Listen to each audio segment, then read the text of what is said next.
So we got this little guy to be on the planting crew or a smaller install crew, so that we're not having to take the 6-ton machine out and to save. This is just a diesel powered shovel. It's got a little 14 horse diesel engine in it. These tracks expand and contract as needed to the width of the machine when it's that way. It does have a swivel king post via that unit there. You got a safety switch here. Your diesel access is right here. I don't love that because it's gonna get all spilled and nasty. Went open cab for cost. We'll have a steel wrist on this thing in about a year, I think. The blade will fold in, so with these tracks you can get the size of the machine. And I haven't really done a lot of digging with it. This really be actually the most dig I've done. And this is to fill Brittany's tulip beds up by the office up there. So here we go. Let's see how she goes.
Again, 1.7 tons, and I don't love, it's got some chain down points. I guess that part's okay.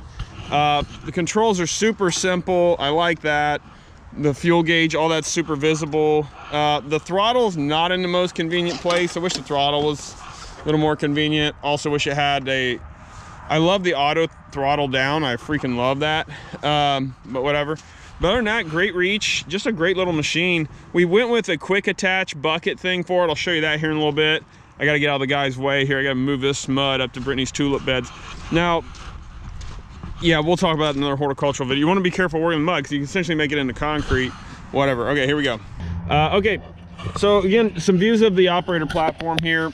The pedal controls, so flop down like that so you can run with your feet and all that. And why that's important to use to operate and run with your feet is so that you can operate the rest of the machine and have it available instead of doing this and you gotta stop. You just become more fluid then. So that's nice that they do that. That's cool. This is kind of your safety, if you will, to keep you from accidentally stepping on it and pivoting your boom there. We'll start that up. One thing I think I noticed so far, this thing has a tiny fuel tank and I've had to fill that up like several times. Okay, so we'll pick the boom up here. Again, boom, stick. So this is the boom, the big part here. This is the stick. I think the Brits call it a dipper as well. I don't know, it's kind of weird. Dipper and a tipper in a dump truck. But anyways, our king post swivels there. You see my toe. So that's really nice for getting in and, you know, just all sorts of different angular things and all that. So we'll switch out buckets, like I said, a little later here, but just wanted to show you that. So got Brittany out here loading up the buggy. We'll see what she thinks of it here.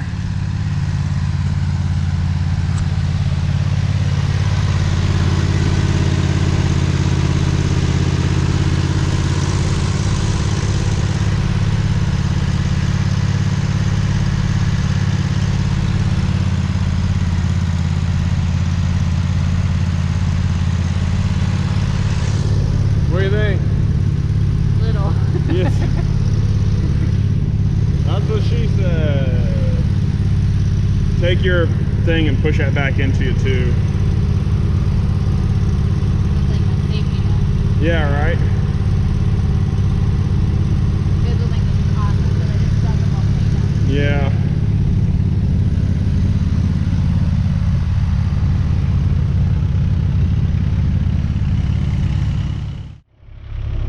I'm gonna show you, we put a quick release on that bucket. The brand is Rhinox. They don't pay me nothing, whatever, but that's the one we ended up with through Buckeye Power. And thank you for it. But being able to get back and forth between buckets is a big deal. Really, even if you can't afford like hydraulic quick connect or steel wrist tilt rotator, whatever, being able to get in and out of buckets as fast as possible is good. If this was like a 3.5 ton or 4 ton machine, spend the money, get the hydraulic. You don't want to get out of the cab. That sounds silly, but it saves a ton of time. Okay, but this thing is pretty cool on a small unit like this. You're gonna take your tool, you're gonna spin it over. Now it's up too high, this thing's gonna go flying, but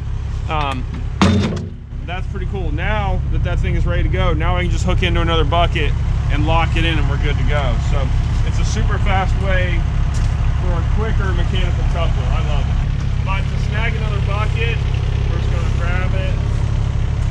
Maybe in a half hour, buy more.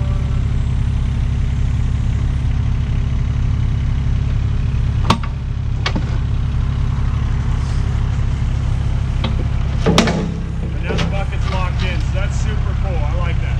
Okay, I want to show you widening the tracks and narrowing the tracks. There's a little switch here. A little switch right here that controls your blade. But it's also, if you flip the switch, it then goes to your solenoids for that. So I haven't read the manual on how to do this, but this is how we do it. Is we're gonna suck them in like this. That's some problem.